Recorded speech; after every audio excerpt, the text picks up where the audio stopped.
Charles asking in the chat, do you think Gragson or Barry would be more likely to fill the 19?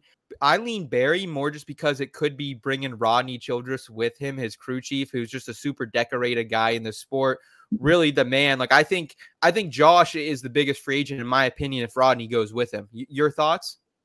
If Rodney goes with him, I do think someone will want to round him up, but I think it's Gragson because of the Bass Pro connection, because Bass Pro stays on the 19. What about Ty Gibbs? Yeah. What about Ty Gibbs and Gragson? They don't have the best history together. Yeah, that's true, but they'd get over it, going out and winning races together, I feel like. Or we'll just see a teammate feud. Those have happened before. Yeah. But I think they would want to go with a Toyota prospect. I mean, it depends on if 2311 gets one of these charters.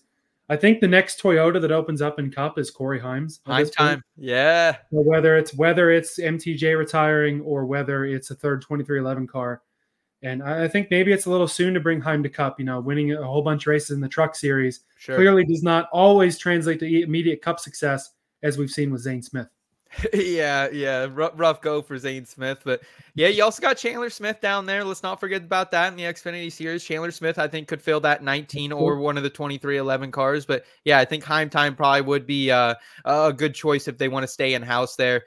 We know – I love Josh Berry, but I don't see him in a Gibbs ride. I don't see him in a Hendrick ride. Even if I think that Rodney probably wants to stay with Josh, but I think there comes a point where if Hendrick or Gibbs is going to offer Rodney a crew chief gig, or like one of those type of deals like what Chad Knaus or Greg Ives does with Hendrick, one of those like competition director type deals.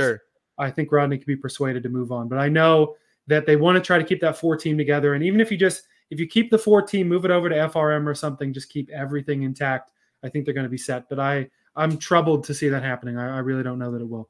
Yeah, we'll see what happens in due time. Great question, Charles. We appreciate it, man.